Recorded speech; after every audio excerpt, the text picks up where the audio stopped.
Welcome to 1620 High Noon Podcast with today's hosts, Ken Himes and Kit Warren. Take it away, Ken. Thank you, Robin Unger, our producer for today's show at 1620 Podcasts on Blanchard Street in beautiful Victoria, the most beautiful city in all of Canada.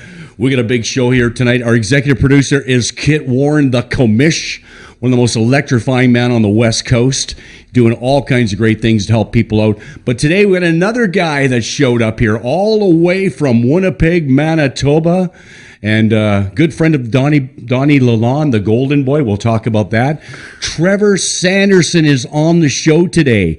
And initially he started in Nova Scotia, and he walked from one town in Nova Scotia all the way to Toronto with no help, no backup, with 80 pounds on his back for veterans across Canada. So if you look at CBC, you look at homeless veterans, he's like the poster boy for that. And he's done a lot of great work. He doesn't accept money. All he does is accept food. And he goes around from town to town across this country working to help disabled veterans, you know, what he does best: carpentry, flooring, woodwork, painting. He does it all. Trevor Sanderson, welcome to 1620 Podcast. How are you doing today, sir? Thank you very much, Ken.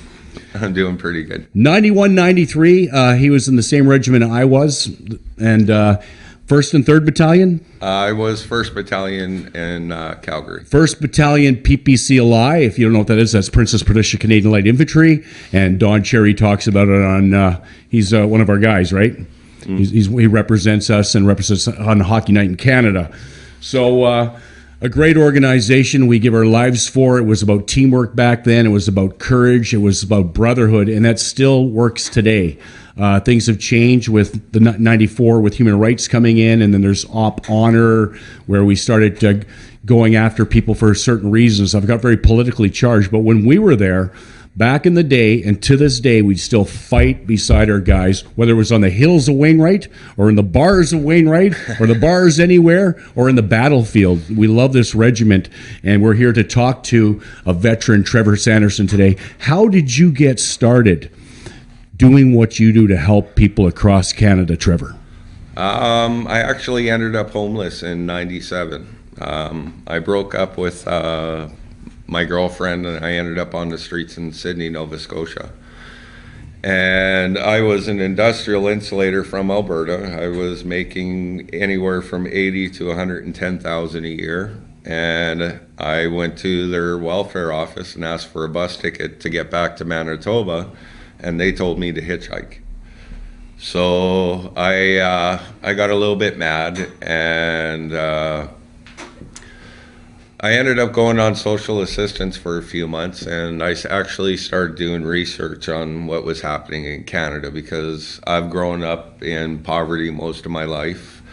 My parents live in poverty, and I just, I was getting tired of it. So I decided one day that I was going to walk from Sydney, Nova Scotia to BC and take the stories of average Canadians. So I actually did it homeless. I had no money. I left, I think I had $189 in my bank account.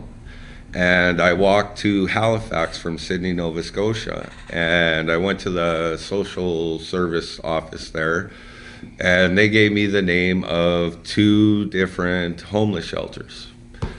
So I went to the Salvation Army, and they didn't have room. So I went to this other shelter, and turns out it was a drug-free shelter.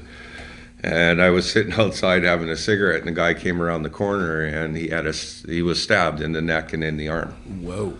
So I did first aid on him till the police arrived. And first aid arrived. And the next day I went to the welfare office, and I said, well, what the fuck are you doing sending me to a place like this? Why would you even recommend that somebody stay there? I did it just to be facetious. Yeah. Like fuck. But on the way out, there was a flyer in the window from a group called Vets Canada, Veterans Emergency Transition Services. It stands for Vets Canada. I phoned them, and the founder actually came down and met me. So they were very helpful right away. Yeah, actually, they were there within an hour. Wow. What was the name of that organization again? Vets Canada. Vets Canada. So I met with them. They put me up in a hotel room for the weekend, gave me $80 for food, gave me some bus tickets to get around Halifax, and a cell phone. And, I was like, fuck, this is awesome. Thank you very much. So I offered to take their flyers and brochures right on my walk with me. So I ended up carrying probably 10, 15 pounds just in flyers, cards, brochures, and stuff like that. And nobody had done this before? Well, I imagine, there's been a lot of people that have walked across Canada. I looked at it a little bit different. Yes. I looked at it and I started doing what I called random acts of kindness. Halifax was the first city I did it in. I found a gentleman that was sitting on the side of the road with a sign with a pit bull. I love dogs. Yep. So I walked up to him and, I was like, well, what's going on? He said, well, I dropped my daughter off here. My van caught on fire on the side of the highway and I'm stuck here. Turns out he was a youth care worker from Montreal. And I put a post on my Facebook group, Canadians Joining with Canadians, and within 3 days we got a Via Rail ticket for him and his dog to go from Halifax to Montreal. Through which donations Just from through the site? No, well, from donations from people that seen my posts. Wow. And what I did was the night before I talked to the Salvation Army to allow him and the dog to stay in the chapel so he could shower and wash his clothes, so that when he got on the train, he'd look like a normal person, right? Because this is the part that I didn't tell you guys. I actually slept under a bridge in Halifax with him for a week. He wasn't allowed to stay at the Salvation Army because of the dog. Yep. So he actually slept under a bridge with the dog, and I stayed there with him for the week. I actually have photos of it on my Facebook page. Yeah.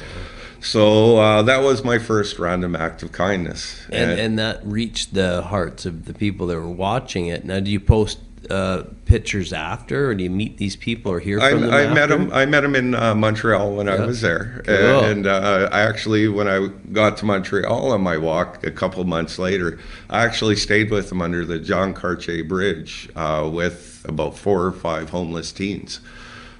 He gives them a safe place to sleep, and the ones that are living on the home, living on the streets. So he gives them a safe place to stay, so nobody bothers them. So when you're staying out there in your pack, what essentials are you carrying? I carry a military backpack with a military rucksack. Here we go, survival gear, everybody. It's very important. Well, very timely right now for this with the coronavirus going around. Well, I had a military issue 5-piece sleeping bag. Yep. Inner, outer, liner. Goes to what level? Obviously minus 45. Wow. Nice warm day in Winnipeg. Yeah. So and then I also had a bivy bag, which is a waterproof bag that you put over your sleeping bag. Condom for sleeping bags. So you can basically sleep anywhere, and it don't matter if it rains, you don't get wet. Awesome. So I would actually set up an old. When you're out in the field, you set up bivvies with your ground sheet. Bivouacs. So most people that in the military will know what your ground sheet is, and that's what I would set up. It's not your girlfriend. And I would put my Ranger blanket on the outside, and that's what would draw these veterans to me during my walk, because they'd see that and like, hey man, that's pretty cool. I served, and I remember sleeping in areas like this, and. So it kind of reaches out to the veterans that I was trying to find. I slept under bridges. I slept in abandoned buildings. I slept in parks. I slept next to the Tomb of the Unknown Soldier for 9 days. I slept on the corner of Wellington and Sparks in front of the original VAC building. I was actually featured in CBC. They use that's the poster he was talking about, a lot of the veteran stuff that they do from Ottawa, they use those as their,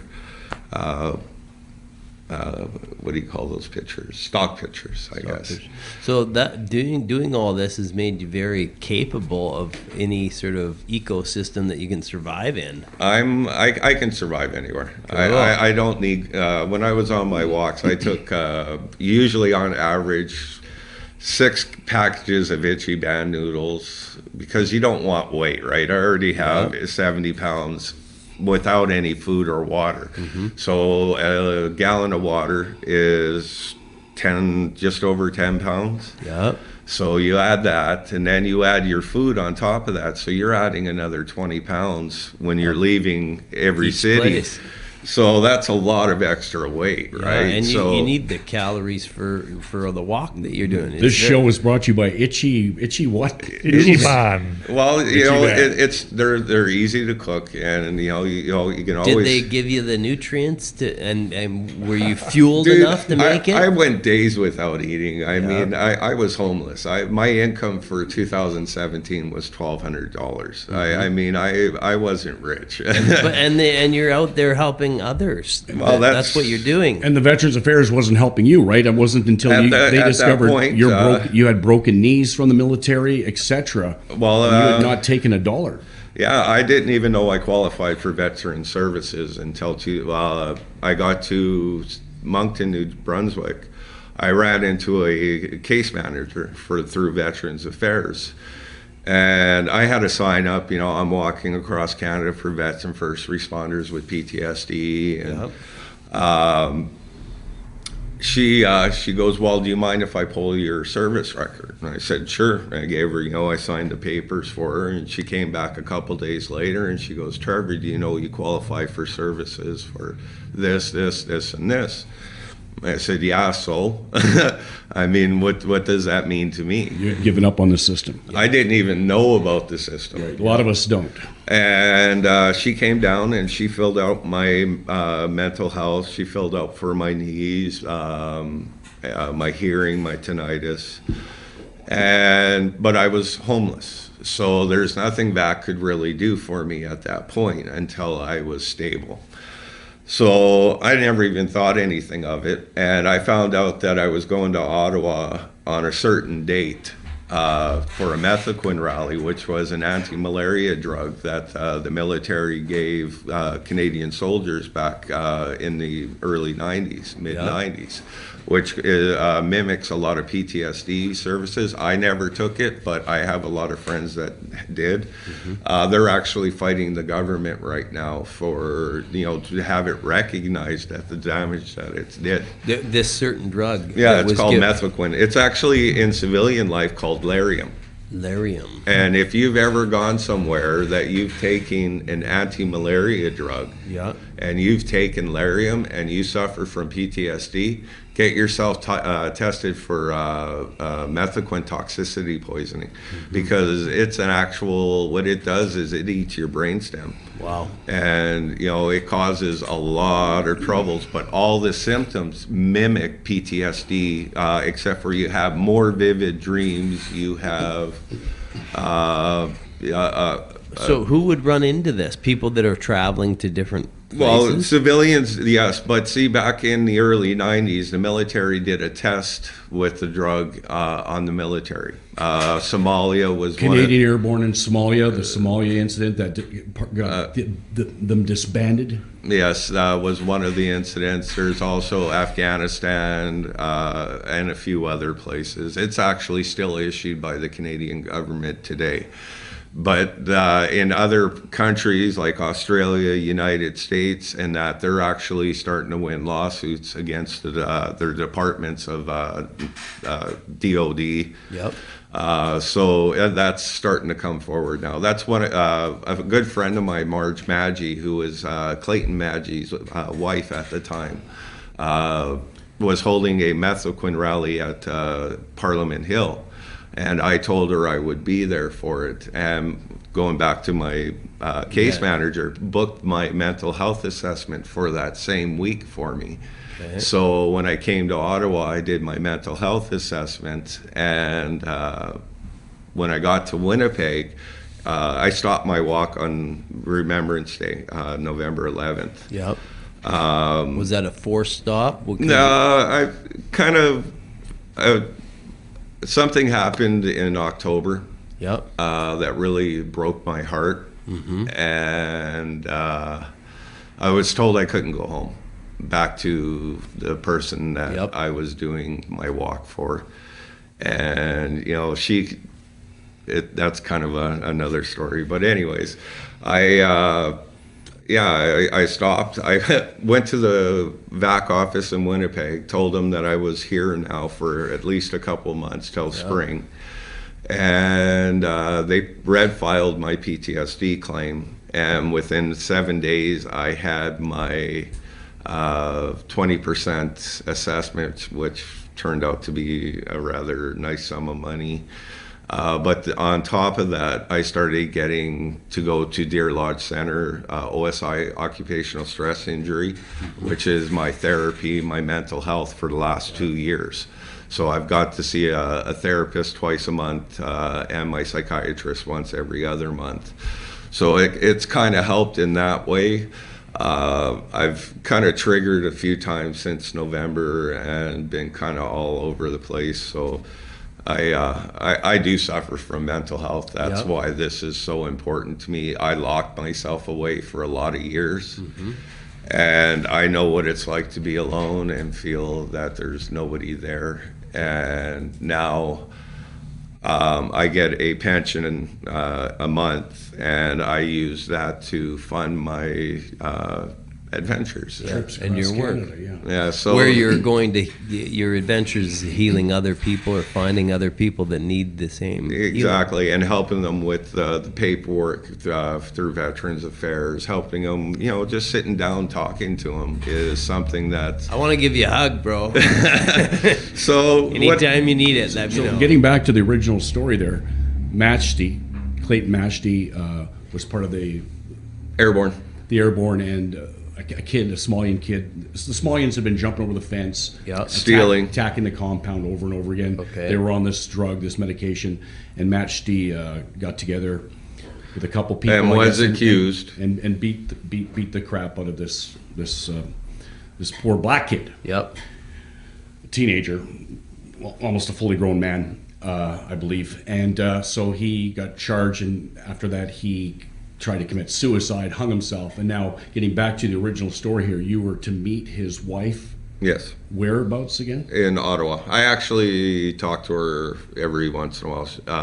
I met Lionel Desmond, another veteran that is from Nova Scotia, that was on methylquin, that went to the doctor, told him that he was hearing voices to kill his family, and the doctor gave him medication and sent him home. He ended up shooting his mother, his wife, his daughter, and committing suicide. This is pretty recent in the news. This is actually in 2017 that this happened. So this is a case stemming strictly from methylquin. His family is demanding the Nova Scotia government do an inquiry into his death because he was displaying signs of needing help and was turned away. Yep.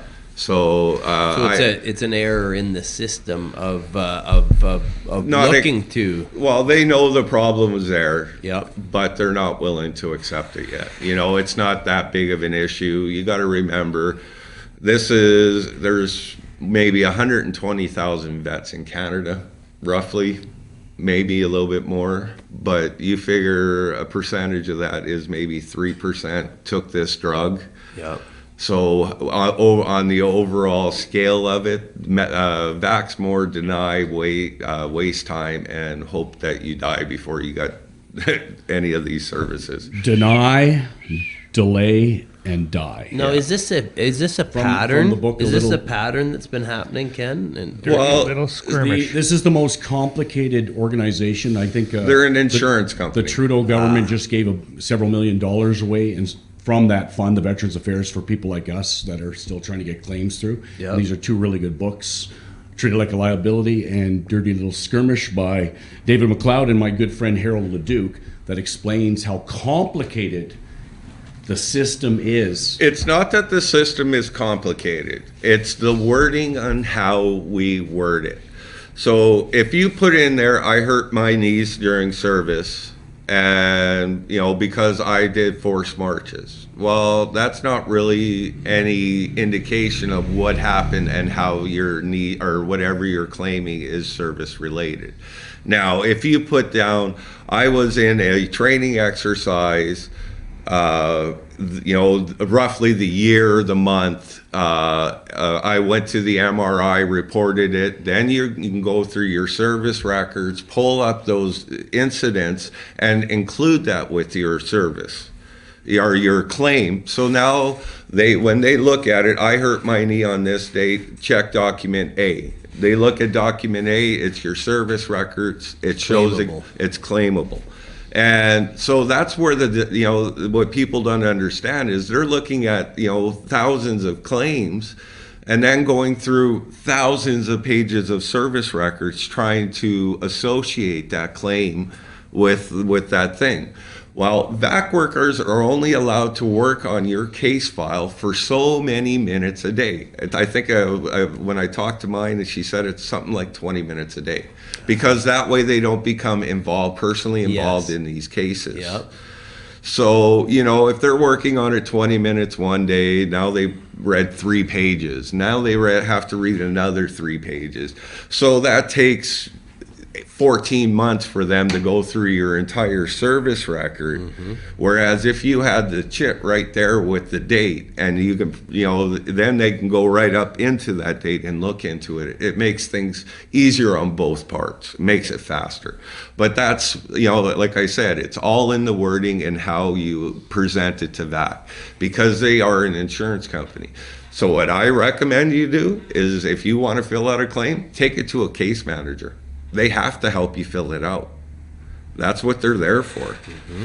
So when you sit down with your case manager and you say, "Oh, I hurt my knee," she's going to ask you the exact same question that next case manager that's handling your file is going to ask, or is going to want to know. That's excellent advice. So when she's writing it out, now she's putting it in wording that the next case manager is going to understand, because it's in the exact same wording. Yep. That's the easiest way to do it. But like I said, I've seen university degree guys go through and try to put these claims through, but they overcomplicate it. Gotcha. And like I said, it's good to be precise. It's good to be thick like that, but on the same note, it's counterproductive. And that's what I mean. It's easier just to go and, I know it's hard for a veteran to go sit with the case manager for 45 minutes. So in Winnipeg, I actually will go down with the veterans and help them fill out the paperwork. The problem is these guys are very tough. They're very good at their jobs, and it doesn't really transfer over into civilian work. Like, you're a killer, you're a sniper, you're a recce patrolman that goes way out looking to gather information on the enemy and get back alive to save your own troops or snipe the enemy, whatever. It's not really transferable, and when you get out here, it's quite a jungle to try and find your way around. Well, I know vets that have been released 20 years that still haven't adapted to civilian lifestyle. No. It's never the same. I only did 3 years. So I did 2 years, 5 months, 9 days, and was honorably released. And I still have hard time interacting with civilians. I mean, and filling out the forms and doing all that brings up the anxiety from the situations. Yes, exactly. And I mean, I suffer from bad anxiety and stuff, but I just over-medicate myself to do these things. And cannabis has helped you, correct? Yes, I don't take pharmaceuticals at all. I don't take aspirin. I don't take Tylenol. I don't take cough medicine. And that's probably why you're doing so well. You're able to explain everything, and if you were on those opioids, you would be kind of a vegetable. Yeah. Well, that's what happened. Is I woke up when I got tired of sitting on my shoulder, being on the drugs. Right, I sit on my shoulder. Somebody else controls me. I just sit there basically and good Trevor, but you're a zombie, like you're saying. Yep. So it took me 8 months to get off the opiates or the medications. You know, the withdrawals, the twitches, the whole 9 yards. And what was successful for you, Trevor? Because this is I just stopped. I just stopped taking it. Just one day. I had enough. Pharmaceuticals, what they don't look at is this. If they heal you, where's their money? You know, why would they heal you? Yep. Now, if people would take the time to actually think about this, okay, you take aspirins because you're getting migraine headaches all of a sudden. Now, after about 2 or 3 months of taking Tylenol regularly, you end up with a stomach ulcer, or you end up with stomach problems because of the Tylenol eats away your stomach lining. Liver.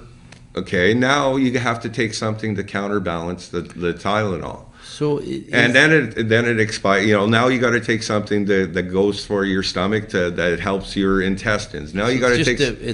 It's a build more more clients. Yeah, build more clients. Don't try to heal them. Build more clients. How do we get away from this? How do we actually look at it and go, hey, this must change? Well, people need to start taking responsibility for their own lives. Yeah. I mean, I'm sorry. I'm old school. I'm one of those people that'll tell you straightforward that you got to grow a fucking pair of nuts. You know, like it's not that you got to be a man. You got to, you got to be responsible for your own. And look into all these companies or corporations or government. If you have 10 friends that are addicted to the same pill, why would you want to start taking that pill? Yeah, good point. You know, cannabis for me, I take ointments for my knees, lotions for my knees, my joints, my back. Cannabis lotions? Cannabis lotions. Topicals Like infused. And I laid my motorcycle down last summer. And I hurt my shoulder, my neck. I never took a single painkiller for it. All I used was my tropical lotion. Perfect. And within a month, I could use my arm again. Yeah, sure, it's still sore every once in a while, but I put lotion on it. Yeah. Now, a couple of weeks ago, I ended up getting angry and I punched something and broke my hand. Yeah. And again, no doctor, no nothing. I put topical lotion on it. I have movement in my hand again. There's no pain where the break was. And, I'm not saying it's a miracle and it'll cure everything, but if you massaged it and you pulled it back in place and the bone healed over time. That's how we were raised. Yep. You didn't go to the doctor because, look, I got a cut on my thumb. I better go get a tetanus shot and a stitch because it's big. Mm-hmm. That's well, there's so much over medication these days that most of those heavy painkillers are only needed for the acute injury for a short while, and then you need to you want the pain to tell you, okay, don't move that for a little while longer. So most medications are Band-Aids. That's all they are. They don't cure you. They cover, they numb the pain, but they don't make the initial issue go away. People with drug and alcohol issues, okay, this is a prime example. They're not drug and alcoholics. What it is there's an underlying mental health issue that's causing them to medicate with the drugs and alcohol. Totally. And then until you get... hides the truth. Which hides the truth, because it's easier to do the drugs and alcohol than it is to admit that, okay, under some circumstances you were molested as a child. I mean, that's the worst case scenario. But some of these kids, like I was homeless for almost 7 months. I walked from Sydney, Nova Scotia to Toronto. I went to Sydney, Halifax, Toronto, or Truro, Amherst, Moncton, Fredericton, or Moncton, Gagetown, St. John, Edmonton, Rivière-du-Loup, Quebec, Montreal, Ottawa, Pembroke, Petawawa, North Bay, Perth, Kingston, and Toronto. I've been everywhere, man. And everywhere I went, it's the same thing. You have homeless. Yep.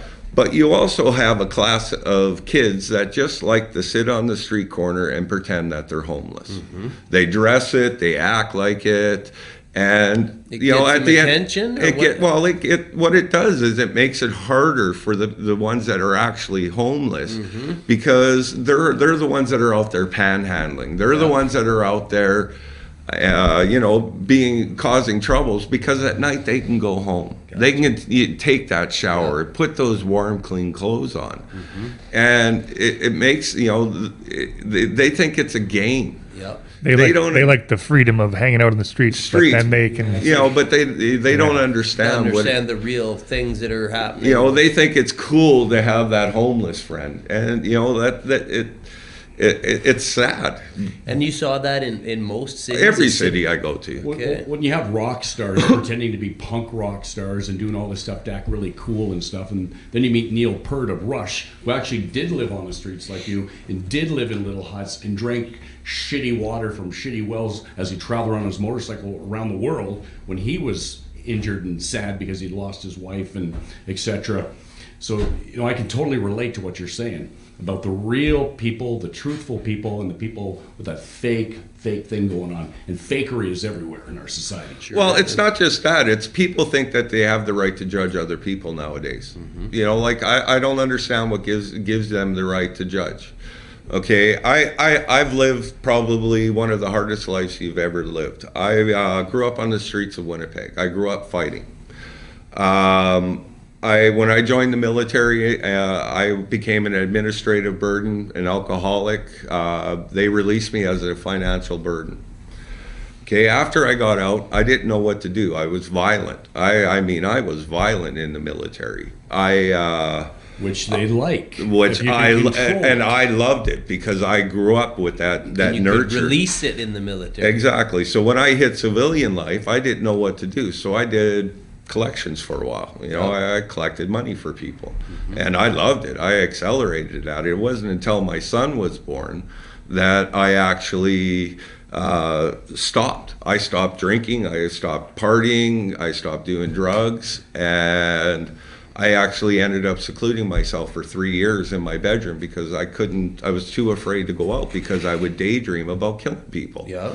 There was a lot of shame at the time? Oh, yeah. The guilt. I've never had a guilty conscience my entire life until my son was born because I never cared about anybody but myself. Because when you're trained, okay, you're trained to kill people. That's infantry. That's what you are. Yep. They take the loving, the caring part of your upbringing and take it away from you. Because if you care about things, you're not going to walk into a room and start shooting at people. Yeah. You're not going to be able to get into a firefight if you're.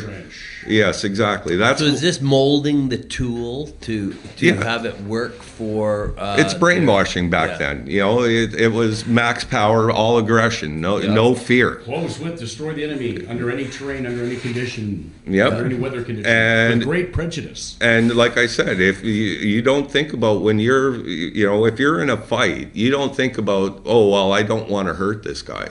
When I get into a fight, I want to hurt you, and to the end. And I'm going to stomp you into the ground because I'm going to make sure that when you get up, you're not going to come back after me because you're going to be afraid I'm going to kill you next time. And because I got jumped in '97 by 5 guys with baseball bats. Wow. I took 62 stitches to the back of the head, 22 to the forehead. They split my mouth, chipped my tooth, broke a couple of my ribs, and I suffered traumatic brain injury as a result of it. But the trouble is back then I was still really violent when it happened. So when I secluded myself, I went from being extremely violent to being deathly afraid of violence. So I have no middle ground. So I'm either max aggressively angry, switched on, or I keep myself at about a 6 or a 7. Were you afraid of the violence because you're afraid of what you might do to someone, or you just because I black out and if I kill you, I'm going to jail for the rest of my life. Yeah. And like I said, it's not that I black out. I'm very meticulous, but I'm going to do something that's going to put me in jail for 5 to 10 years. You're not thinking about the consequences in the moment. You're just no. Well, then that's just it. I don't have that quick response, right? Because when my impulse control is, fuck, I'm gonna, And just what is that? Over triggers, over fear, over everything. So what? It just there is no trigger. It's just I learned my stressors. I can probably identify 95% of my stressors. Those are the things that lead up to a trigger. Is it involve drinking? No, I don't drink. I don't do drugs. I smoke cannabis. Did boxing help you at some point when you worked out with the great Donnie Lalonde, who fought Sugar? I met Donnie Lalonde. The golden boy. I met him a couple times in Winnipeg, and I did spar with him once for a couple minutes, but that was not a regular. That's a highlight. That's a beautiful. It was a long time ago, and it was just one of those. I was lucky I was there type thing. And how did it go? Was he easy on you? Oh yeah, he didn't throw any punches. It was more just So I mean, I was probably 13 at the time. Oh, wow. So yeah, it was a long time ago. But yeah, So basically, you've had a really tough time. You've gone through this thing. You've weathered the storm. You've got a child now. You're mature. Now suddenly, from having no help at all, where some of us are still struggling, some of us have no help, where I'm getting a little bit of help here and there. An angel will phone from VA and go, your vein issues need to be upgraded. And I'm still trying to figure out the paperwork, right? But you got through all this, and then suddenly the establishment, Babylon, everyone was coming to you. The Minister of Defense was coming to get pictures with you. Seamus you met Hardeep Singh, correction, I'm struggling with the name here. Our Minister of Defense, Seamus Harjit, yeah. So all these guys started coming up to you now. Well, the first time I met the Minister of National Defense, I did the Army run in Ottawa in 2017. I was walking around, and it happened to fall in the same week that I was doing that assessment and the Methloquin rally. So I was walking around, and they had no mental health booths, information, anything. So unbelievable. I have a 80-pound rucksack with a big pink sign on the back of it that says, "My name's Trevor Sanderson, and I'm walking across Canada for vets and first responders with PTSD." Mm-hmm. So I went to Vets Canada again. They had a booth set up there, and I asked them if they would sponsor me for the Army run, and they paid for my ticket for the Army run. And they happened to have 2 extra tickets for the dinner the night before. What is the Army run? It's held every year in Ottawa. It's the National Army Run. It's all the veterans and serving members across Canada come in. It's a 5K, 10K full marathon. Okay. And I went to the dinner, and he was at the end of my table shaking hands. So I got up to go over and meet him. And Sherry Romano, the the Secretary for Veterans Affairs, came over to me and started talking. And she goes, "Oh, you're the vet that's walking across Canada. Can you explain what you're doing?" So I started explaining how I, at that time, I think it was 25 or 30 vets that I found along my trip that I helped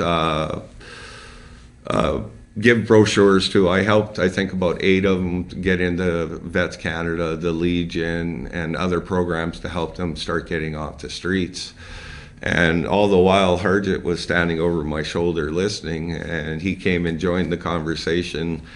And I ended up talking to him for about 15, 20 minutes, which held up the entire line behind me. And he actually gave me a challenge coin. Oh, wow. Look at this coin. If you want to hold it up to the camera there, Kit. Wow. So that was given to me then. It's kind of funny. I know about 5 or 6 other vets here in Canada that have one of those. Let me see if I can focus it in here. Just hold tight for... Yeah, go ahead, Trevor. Oh, there we go. Sorry. That have that. And there is not one photo anywhere of us receiving those. But if you Google search that coin, the only one that's getting it is an actor from India, which I thought was rather strange. That is absolutely strange. But I mean, I know that I know at least a couple that have the same coin as I do. Put it in front of your face there. Yeah, but I have the photo of him presenting it on my phone, and it's on my Facebook. So. Do you have your PPCL icon? No, I don't. I lost my Patricia coin years ago. When I got out in '93, I was pretty angry. I mean, none of the guys talked to me anymore. I had a severe mental breakdown. I was going 20 days, 30 days straight drinking with no sleep. I was rather angry. I was a friend of mine that I served with, his name was Kenton Riggs, showed up at my house one day and with his stuff and said, I'm moving in. And he kind of saved my life. And I ended up moving with him to Dawson Creek, and I stayed there for about 2 years before I went back to Winnipeg. But yeah, the first 3 or 4 years after I got out, I was pretty fucked up. So that would be a time period that the system should look at taking care of. They do that stuff now. Back then, it was like I said, it was have a nice life. Yeah. They never told me how to stop being angry. They never told me how to, to control myself. And well, when like I said, when you train for 3 years, how do you go to kill people? How do you go to a gas station and pump gas? Yeah. Fucking people talk to, you look at people different. You talk to people different. And, I don't fit in anywhere. I mean, I work 3-4 months, 5 months tops. Then I end up losing my job because I get angry at somebody. And is it miscommunication? I just can't control it. Because you're the molded into something other than max aggression. Yeah. Everything I do, my emotions. I don't have emotions. I'm lucky. I can't keep a girlfriend because I don't know how to care. Which is again goes back to the military training, because if you care for something, I understand there's guys that are married. I understand that, but there's some of us that, it's hard. Cannot hold relationships like myself. Well, it's because also, I'm very cold. I'm a very cold person. I'm extremely safety conscious, so I get all wigged out, man, when somebody's unsafe around me. Yeah, it can be little things, or it can be extreme things, and I just lose my shit. I end up caring for something, and then I suffocate it. Right. So each is a case by case. Everyone's different. Yeah. But we all have pretty much the same emotions. It's just, some of us deal with it different. I've been doing a lot of going for walks by the ocean, or dipping my feet in, or going for an ocean swim to relieve my vibration of trauma. I think that tear ducts, and as men, big men, we're not supposed to cry. We're not supposed to show that that weakness as a military man, specifically, because you always have to look from a strong position. So the tears that we have are, when cried out, are the vibrations of those traumas. And if we're told to hold them all in, how do they leave? Going to the ocean, I felt the emotions pass through me and go back to the earth because it was a tool, and I'm using this tool now. Has anybody talked to you about that kind of stuff? Most of what I do is all self-taught. Yep. Like I said, isolation. I still self-isolate. I still get afraid. I suffer bad road rage. And there's days that I know when I get in my truck that it's better that I just stay home. Because, again, I have that anger, and I can't explain where it comes from. I think a lot of men are dealing with this. Well, if you look at it at the divorce rate for veterans and serving members, and ask them what failed in your marriage, probably a high percentage of it would be, we just don't know how to communicate. Angry. Do you know if in the modern day, if there's any services that are provided now. Oh, there's tons. Like therapy to like transition therapy to back from the military to civilian life. And well, that's actually starting to become more prominent in the military. They actually started the Veteran Transition Network, which is service members trying to transition into civilian life after service. I don't know, but I've never used it, but I know that there's lots of great groups out there that are there to help. There's wellness centers, there's Canada Connect, there's Marijuana for Trauma, there's Spartan Wellness, there's... what's the veteran space in Winnipeg that you... TK? It's a TK Veterans House. Is that something that does something similar? What's that? Well, that was a nonprofit that me and my ex-girlfriend were starting to... we were going to start a drop-in center in Winnipeg. I had a veteran or a civilian friend, his name was Eric Barras, that offered to throw a free veteran music festival in Quebec.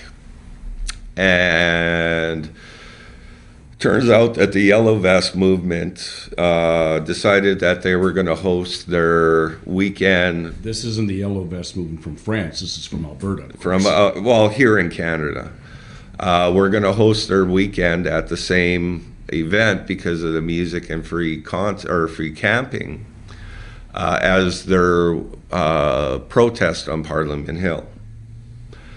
Turns out that somebody in Toronto has the same name as my friend and is a supremacist and is about the hate, the Muslim stuff and all that other crap, Canada, the immigration. And instead of actually verifying or doing any due diligence, the media and Facebook jumped all over my friend saying that he was a supremacist and that he was anti-immigration and all this other stuff, and actually got Biff Naked, who was the header, to pull out.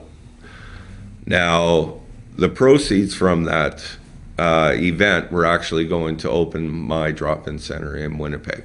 Eric was a good friend of mine. Eric went to close to being suicidal as a result of it. His name was destroyed, and nobody would answer his calls when he tried to defend himself. People just judged him. And as a result of that, my drop-in center has taken a kind of a hiatus.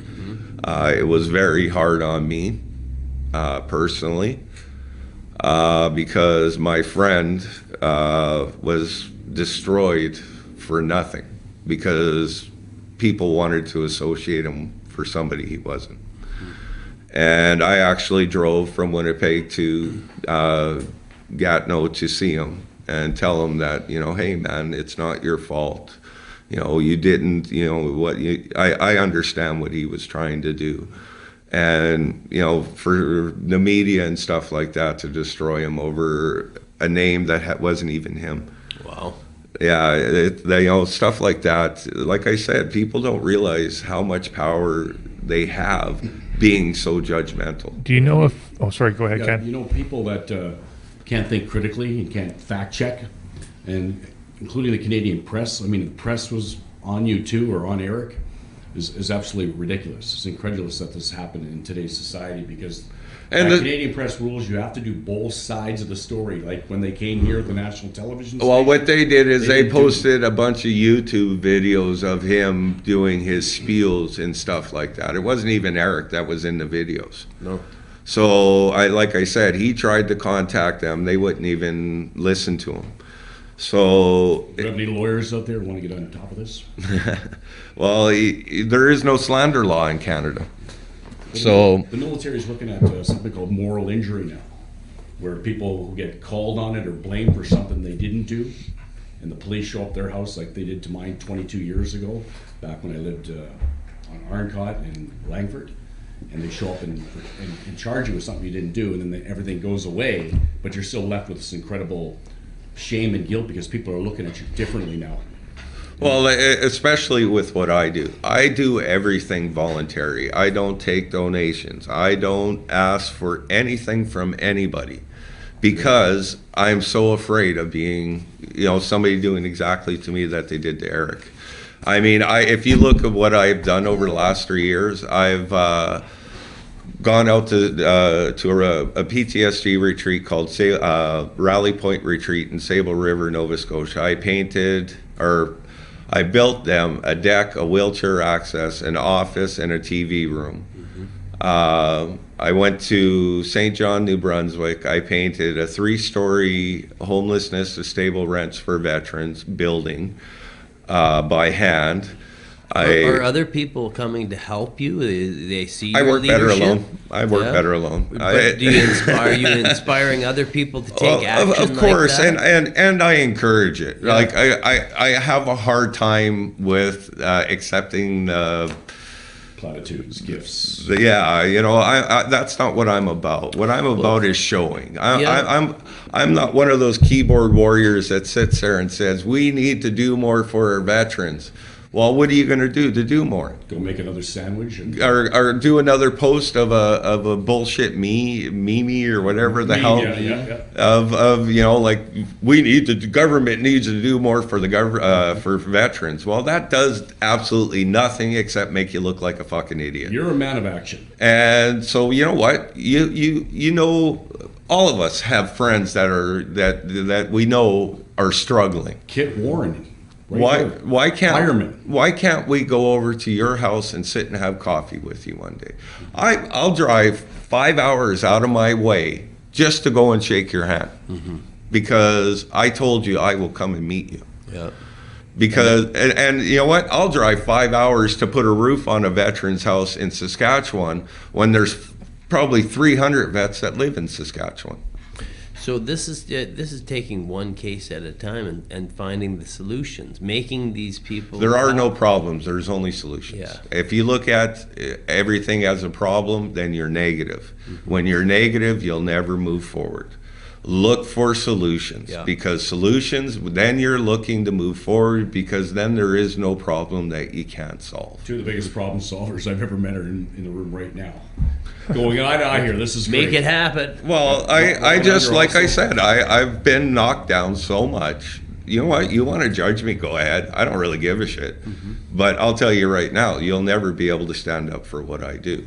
There's nobody that will sleep on Main and Higgins during Winnipeg. December in Winnipeg at minus 28 to gather free food and toys donations for kids. How are the other people on the street without the gear that you had, without the they're survivors. That's what they are. What are they using? They use tarps. They use cardboard, anything that they can get their hands on. And so, are these people freezing? Are they getting frostbite in the toes and stuff? Well, you know what our city did, and a lot of cities across Canada did. Yep. We have heated bus shacks, right? Well, instead of leaving them benched so that they can lie themselves down, they put armrest every 2 feet so nobody can stay in there to keep warm anymore. Yeah. Or they shut them off. So, the shelters, you got to remember, shelters are a business. They're not there to help those people. They're there because, hey, there's 120 homeless people that are staying in this thing that the government's paying them $75 a person every night that they sleep there. Of course they're going to try to cram as many people in there as they can. They don't offer the drug and alcohol treatment programs. They don't offer schooling. They don't offer anything. All they are is a bed. Yep. That's it. And so how these shelters and stuff, they're great for giving these places these people a bed. But what are they doing for them? Mm-hmm. You got the Salvation Army, that's their supervisor. I think if you look it up, their CEO of all these nonprofits are making millions of dollars. That's not a nonprofit. That's a business. With your expertise in this, what would we do by laying out, let's say, find grassroots companies, grassroots support systems, grassroots, veteran-owned. If you're into veterans, find something that you're passionate about. Don't fall into that. Well, I'll donate $100 to the Salvation Army. When by the time it gets actually down to that person that needs that money to help, it's pennies on the dollar, because you have administrative fees, you have these fees. Okay, government giving a corporation like a medical service for veterans. Now, I want you to think about this. I won't name any centers or anything, but you're a doctor's office and you're offering to offer services to veterans. Okay, now Veterans Affairs is going to throw $100 million at you because you're offering this really great program. Mm-hmm. Now you have a board of directors. Now every one of those board of directors gets a bonus because we just got $100 million from the government. So you knock off 5 to 10 million off the top for bonuses to CEOs and executives. Yep. Okay, then you have the administrative fees. Another 15 to 20 million for paperwork, all that other bullshit that they have those administrative fees for. Then you have the building fees, where the actual services are coming into. Then you have their doctor's fees. Then you have everything else. So by the time it gets down to mine and him services, it's down to $1,500 per veteran, if you're lucky. Yeah. Okay, now me and him are going to go and we're going to apply for these services. Well, we're sorry we don't have enough funding for you guys. Now, me and him, instead of bitching at your company that just got $100 million, are going to go and bitch at the government. You're not offering us services. What's the government going to do? They're going to throw another $100 million at the exact same fucking company and do the exact same thing over again. People need to start realizing our government does have the funding and does offer it. It's the corporations and these agencies that have become so greedy that they're taking up all of the money that's there to help you. Gotcha. Like water. When I was a kid, man, water was free. You didn't see plastic water. No. Do you know Nestle doesn't pay anything for their water? Yeah. That's all bottled for free. So you're paying $2 for a half liter of water that they got for free. From Canada. From Canada. And then you're going to bitch at me, or the natives are going to complain because they don't have clean drinking water. Mm-hmm. But it's okay for that company to take 1 million gallons of water out of our drinking system. There's a lot of bullying in this system. Well, we see it. But people won't do anything about it, but complain and say it's this person's fault or this person's fault. No, it ain't. It's the greed of these corporations. So the balance would be to maybe bring it to light with shows like this. So that's what like I said. I am about promoting groups that actually help. Yeah. I promote bluegrass groups right across. For example, who are these people? Spartan Wellness, Wounded Warrior, Guitars for Vets. Very cool. There's healing with music. Yes, music's very healing. Yeah. So, one of the programs that Vets Canada offers is Guitars for Vets, where they give veterans free guitars and teach them how to play it. They meet like once a week and they give lessons, and so it's programs like this that are working at least in taking away some of the PTSD or some of the issues that people are going through. The Victoria Police Department here, by the way, Trevor, my friend goes and teaches him guitar. So that's these are great programs, but they're, unless you know about them, how do you find out about them? Mm-hmm. I heard something on Facebook about Guitars for Vets, but you won't take that 2 seconds to say, well, maybe I would be interested in that.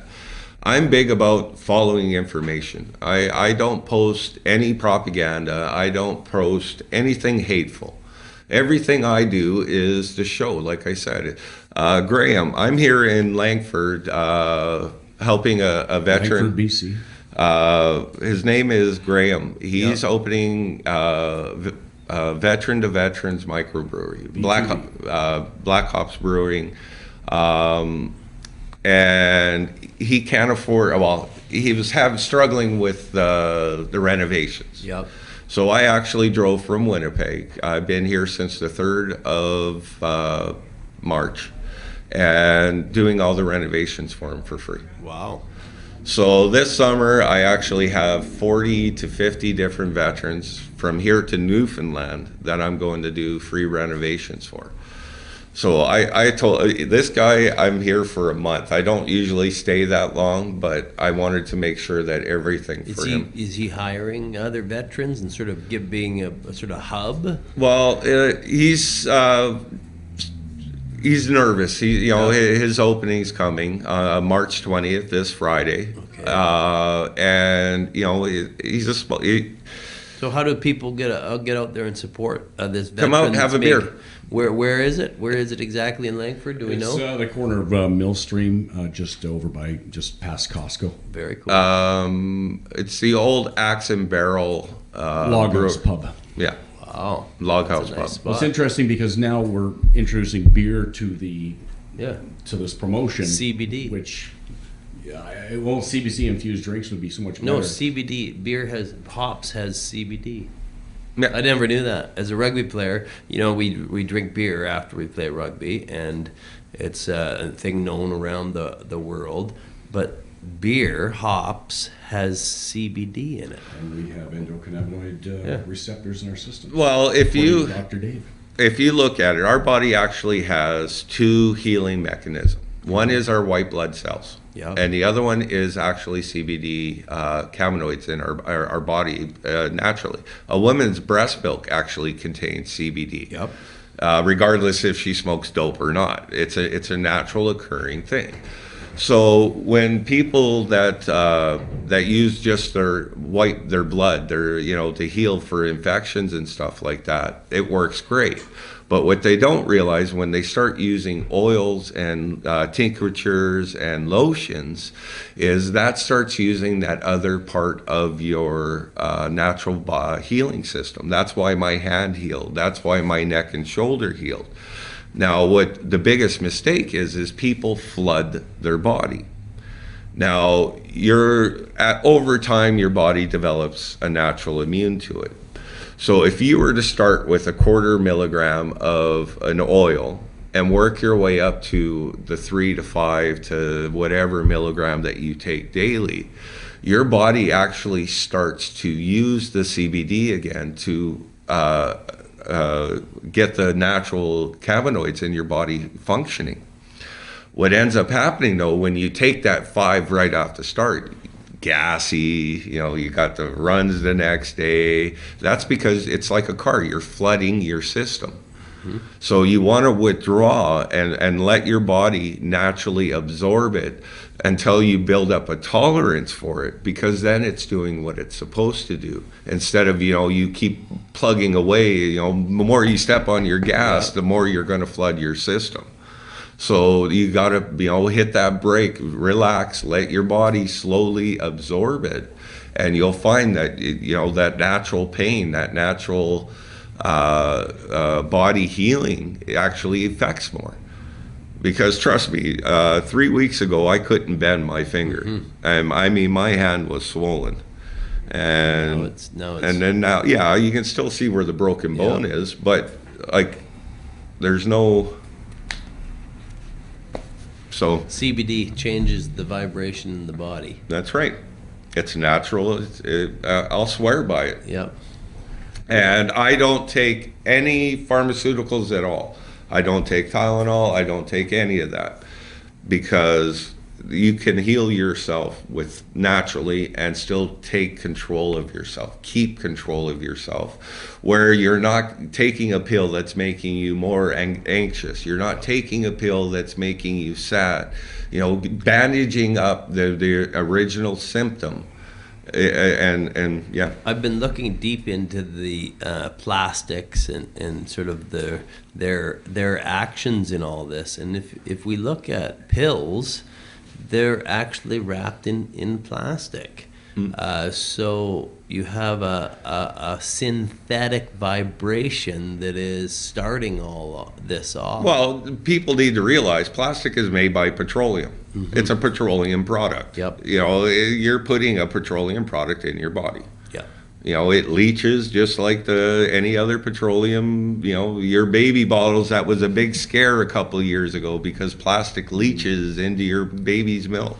It's the same shit. It leaches into your body. So this seems like a constant bombardment of poor vibration to the human body. No, what it is, it's corporate greed blindsiding the media with, oh, this doesn't really matter.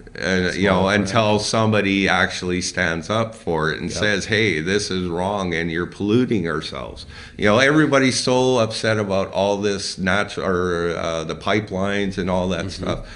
It's the same products that is in every plastic thing in the world. It's coming through that line. It might come out as gas, it might come out as diesel, oil, or whatever, but it's still a petroleum product.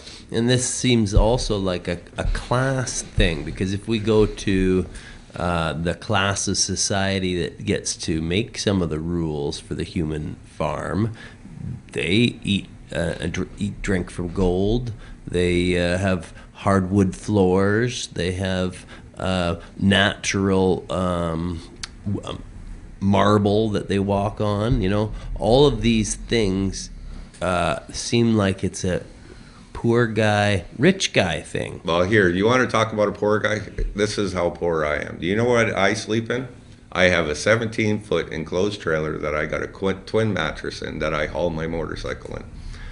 That's what I sleep in. I have a 2012 truck. I have a 2011 motorcycle, and I have a trailer. I don't own another thing in my life. I don't have a credit card. You just have the tools to get to the places where you can do the healing and helping. And you know what? I don't care about houses. You know, when I live in a house, you know what it does? It stresses me out, because then I got to worry about bill payments. Then I got to worry about utilities. Then I got to worry about all this other shit. With what I have, I can pull into a parking lot, spend the night. You know what? I want to jump on my motorcycle. I'm free. There's nobody that controls me. Speaking of motorcycles, get a picture of this here. There's a beautiful vest right here. Gotta go this way with it. How's that look? Well done. The Brotherhood Of veterans. Dirty Patricia. Yeah. Brotherhood of Veterans. Keeps alive. Over here, we got Who this is- vest over here. So this is going to segue into something here. All right. Here's the other one. Beauty, eh? Did you see that all? Yeah, Don't let the gray hair fool you. We can still kick ass. there you go. So the fun thing about bikers, they have been some of your biggest help along the way here. Isn't it odd that OPP, RCMP, bikers somehow all come together in this strange marriage to help your situation? Because police can relate It's a very touchy situation most of the time, because as I belong to a veteran motorcycle club. Yeah. And you get your freedom from that. Like, Yeah, in the moment. But the trouble is I have a lot of friends that belong to different clubs that not allowed to have a association with. So they would say guilty by association. Yes, exactly. Okay. But they understand what I do, and they also know that it's an offering because like the Hells Angels were actually started as a military motorcycle club. Yeah.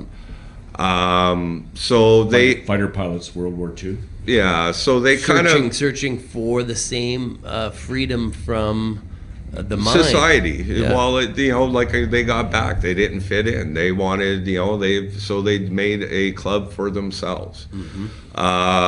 I can't speak on that because I have a few friends that are members, but I've never been with them. Yep. I have friends that belong in other motorcycle clubs that are support clubs, 1% clubs, that actually go out every second Sunday in Winnipeg and feed the homeless. And they've been doing this for over 3 years. I got back in November of 2017 when they started that program.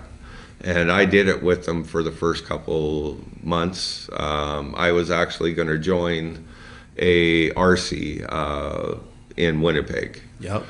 But I thought with Riding club, yes. I thought with the work that I do with veterans, and that if I joined a RC support club, that I would probably lose a huge amount of my supporters. Yep. So I joined a veteran club. I know police officers that are in other police clubs. So I mean, it's a, even though it's not looked upon very nicely, I don't know. I kind of get a little bit of leeway because I look for people that are injured, and they're serving. Borders. You're not helping certain people out. You're helping. I don't everyone. care who they are. Yeah, you're helping everyone, and well, every veteran that you can. And I don't anybody. Actually, I prefer. I have veterans are my priority. Yeah. Yes, but on the same note, where like you're saying, I don't judge. If I was to judge people, that would give people the right to judge me. So I don't judge people. Yeah. I look at you as, hey, you're this is Ken. Ken needs help. I'm going to help Ken. I don't care who he is, what he's with. I don't care what nationality, what's... And it's almost like we care more for animals, and there's human beings sitting on the street. Like if a dog was sitting there, almost everybody would go and help it and assist it. Now it's a human being. Now it's just like dirt. Well, you look at it, you could be arrested for leaving your dog outside at night, animal abuse. But it's legal for a homeless man to sleep on the streets. Do you know that they're giving tickets to homeless people now? Wow. The ones that panhandle on the street corners and stuff like that? In Winnipeg, it's a $65 ticket. Now, most of these guys are homeless. They don't have $65 to begin with. And they're Is this to take away some of the kids that you talked about? That's is that some of the issues? Well, that's why they did it. Yep. But what they're also doing is they know the ones that are homeless, and they still go up and write them a fucking $65 ticket, make them go to court, and it's like, okay, now you got to do community service. So I know a few panhandlers that actually panhandle for their food. They don't drink, they don't do drugs, but they're I think they get $815 a month on their pension. Like, how do you live on $815? This seems like kind of a role reversal. You got these biker groups and biker clubs that are going out and doing positive things they're looking for solutions to this, and then you've got a government. Is it a hand-tied government that just doesn't see what's going on? Or it's not that. It's the government's blinded by this stuff. These corporations and stuff.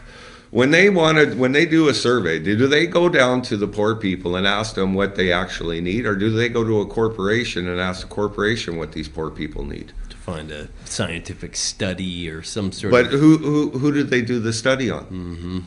So I know, living in poverty my whole life, I can tell you what's wrong with it. I can tell you how to fix it.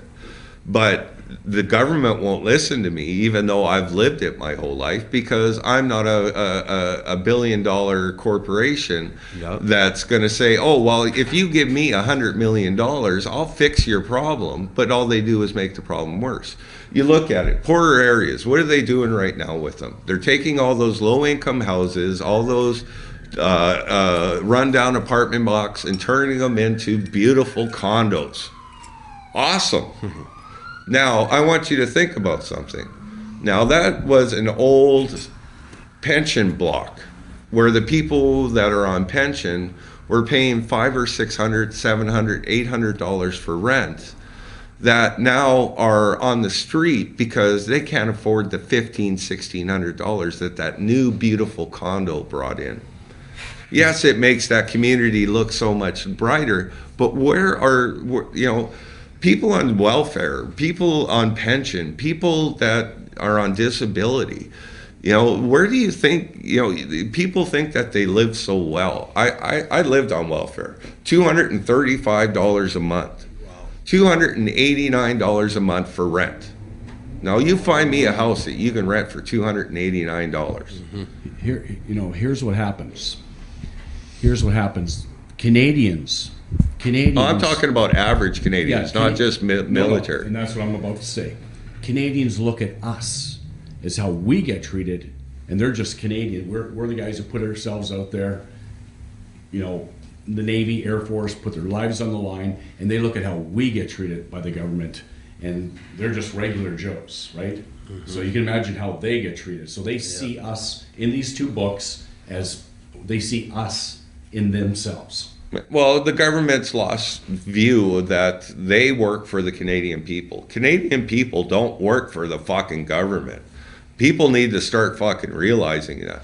The government no longer takes Canadians into considerations over big corporations. So when they realize this, what actions should be taken to... Canadians need to start standing up for themselves and saying, 41% of my wages is too much in fucking taxes. Mm-hmm. A carbon tax to breathe. Jesus Christ, we have the largest boreal forest in the world. If you added up all these trees for the size of Canada, our government would be paying us $35,000 per Canadian for the offset costs. But instead, they're taxing us. Why doesn't the States have a carbon tax? Why doesn't China have a carbon tax? Why doesn't any other country in the world have a carbon tax? Why are we being taxed for the fucking breathe? Is it because we're eating too much Tim Hortons and we're not able to stand up? It's fed the donuts and the coffee and in plastic and Canadians have become too content. We don't have to say there's no national pride anymore. When I was in school, and I don't know about you guys, but we said the national anthem every day. Yeah. We said the Lord's Prayer. We were taught pride in our country. Yep. That's what made me join the military. My grandfather telling me stories of when he was served during the Second World War in Korea. I grew up listening to that. It made me so proud to be a Canadian. To know that my grandfather, his grandfather, fought for my freedoms, my rights to be here. Mm-hmm. And now I look at it, it's like, where? What am I here? What do my kids got? A $36 billion fucking deficit? And they're paying 40% in taxes. They're, people need to open their fucking eyes. And it's like I said, it's very, I get so heartbroken because... you look on social media right now with this coronavirus. People are going out and buying every toilet paper roll, everything on in every single store, and then putting it on the fucking internet for 3 times the goddamn money. Is it fear? Are people? No, it's greed. But that's a selfish. That is pure fucking greed. It's not part of my survival kit. And I'm sorry, but you look at the people that are doing it. Mm-hmm. Mm-hmm. They're Canadians. Great. But I don't want that type of Canadians in Canada. If that's that's greed. That's so after it makes me ashamed that I have to see things like People that. are embarrassed of the big box stores now and what's happening there as we speak. Go ahead, Robin, please. I was just going to segue possibly to your next location after you're working in Langford here. Where are you off to? We're gonna wrap up pretty soon here. I think So from here in Langford, I actually have 2 jobs. I'm doing a floor for another vet in Langford. I'm going to spend a week on this beautiful island driving around on my motorcycle, and then I'm heading to Vancouver, White Rock. White Rock. Another Most likely. beautiful place. I think that's the only white something location, and then up to Dawson Creek, BC, Prince George, sorry, and then Dawson Creek, and then over to Grand Prairie, Edmonton, Calgary, Saskatoon, Regina, Saskatoon, Shiloh, Winnipeg, and then off east. All right, Road Warrior. Now, what makes you get up every morning through your pain to go help other people? You're not doing the $50,000 renovations for some wealthy vet that's done well with his life. You're out there helping people. Is that the true essence of who Trevor Sanderson is? That's who Trevor tries to be. That's not who Trevor is. Trevor is a very angry person. Trevor does things that makes him feel guilty, and to relieve my guilt, I'm big in karma. So then I think what we want to look at is a lot of internal things and forgiveness and love and this. Like I said, I have freedom right now. So as I heal, yep, I can heal with other people. And like I said, I'm angry, and don't matter what I do. I've gone through therapy. I've taken anger management. I've done just about everything under the sun. Nothing's ever going to change it. Yeah, I might be happy for a year. I might be happy for 2 years, but trust me, the anger's always there. I don't really, I can sit in a room like this with my loved ones and totally feel like I don't really give a fuck, and I don't want to sit here no more. But I'll sit there and I'll smile and I'll behave and I'll be that person, because as much as it hurts me inside, it also helps me inside, because I'm fighting that loneliness. I'm fighting like I said, to show other people that no matter how you feel, no matter how mad, how angry, how lost you feel, there's some people out there that care, and I'm one of them. Right on. Well, it sounds like Great you work. get a lot of solace from helping people. Like it's a form of therapy for yourself. My therapist and my psychiatrist don't. They say the same thing. They try to get me to do all this other shit. It doesn't interest me. The only thing that I can't work. I mean, like I said, my anger is way too beyond that. But that's more traumatic brain injury, I think, than anything else. But every time I help somebody, it reminds me, like, hey, you do still care. And when I meet people and I sit down and we talk about how much we hurt inside, how much I can relate to what you're going through. It's not sympathy I feel for people. It's empathy, because I've lived it. I'm not a doctor that's went to university for 4 years that's going to come up to you and say, hey, man, I can tell you everything wrong in your life. That's bullshit. I have a hard time with doctors like that. Experience, especially when it comes to veterans, first responders, you look at people different. I can't tell you as a first responder what you went through, but I can relate to a lot of the stories that he's gone through. And I've heard so many of them that I can relate to what you're going through. Because I can tell you stories. I probably, over the last 4 years, have talked to, no word of a lie, close to 500,000 Canadians. And I mean personally, talk to these conversations, real conversations. Yes, and I mean, I like I said, I'll drive halfway across this country. Hey, man, you put it out there. You read a post on Facebook. Yeah, we need to help this guy. Somebody get out there and help him. Did anybody get out there and help him? Who's out there helping him?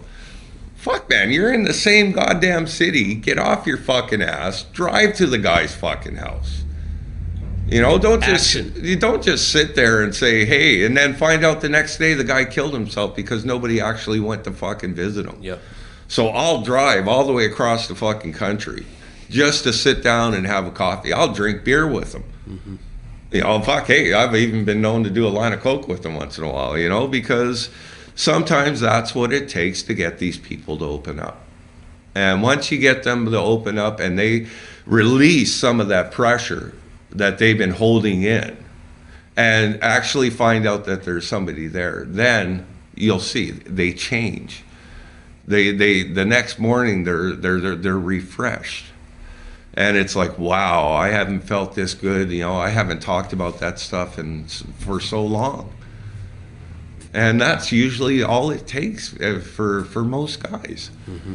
So if someone were listening to this and wanted to contact you, would they go to the Canadians Joining With Canadians page or your personal Facebook? Now, if I looked on my Facebook page and you looked at my picture, profile picture, it actually says, my name is Trevor Sanderson. If you're a veteran or a first responder and you need somebody to talk to, my phone number is actually there. Cool. Okay. And I've had that up there for 4 years. How many calls do you get? I get them. I get texts. Cool. I actually monitor 4 veterans in Manitoba. Yep. 2 on suicide, 2 that are, you know, a little bit questionable. But like I said, I don't care who you are. Well, you're doing fantastic work, Trevor, and I think you should pat yourself on the back for that. And it's very humbling. You're a rarity, man. Yeah. You're a rarity. Absolutely incredible. This has been a beautiful show. It tells us all that we need to get involved more in making change. Well, find things that you're passionate about. I mean, you don't need to travel across the country. You don't need to spend the night on a street corner. But you know what? The time that you spend with somebody is worth $1 million to them. Mm-hmm. Because time is something you can never get back. Money, possessions, anything else like that, you can always get again because you can always make more money. Mm-hmm. But what you can't get back are the people in your lives and the things that mean the most. And people think it's that TV, it's that car, it's that house. It's not. It's the person that's sitting next to you. Why do you think when you lose somebody, it hurts so much? Because we are meant to be together. Mm-hmm. We're meant to be a group. That's why we live in a city. When I grew up, I knew all my neighbors' names. I knew everyone every kid in my community. Socializing. Where is it? Where is it now? People walk around like this 90% of the time. Mm-hmm. That's all they do. Disconnection. And you know what? And fear. And it's sad because we live in one of the most beautiful countries in the world. But what is it? 70% of the people have never even left the city they were born in. Well, it takes guys like you to show leadership so that other men can see that and see, okay, well, this is how we repair. This is how we take action and talk to the fellow. Our government has taken away a lot of those freedoms and rights, though. Like when I was a kid, I could hitchhike across this country and enjoy it, which I did. You know, kids can't do that nowadays. So, you know, like I said, we were raised, you know, suck it up. The kids nowadays are raised, oh, it's okay. You know, he hurt your feelings. Well, he's a bad person. That's bullshit, fuck. If you need to be told to smarten the fuck up and smacked upside the head, nothing wrong with it. Just don't get excessive. Yeah, you know what I mean? There is limits, but I am definitely one of those people that, because you look at, I never laid a hand on my kids, and my kids are awesome. My son don't drink. He smokes cannabis, but he's got a foundry job. He's laid off right now. He's doing so much better than I was at his age, and that's all I want is my kids to be better than me. Mm-hmm. So it's very humbling. Right on, Trevor. Betterment in each minute.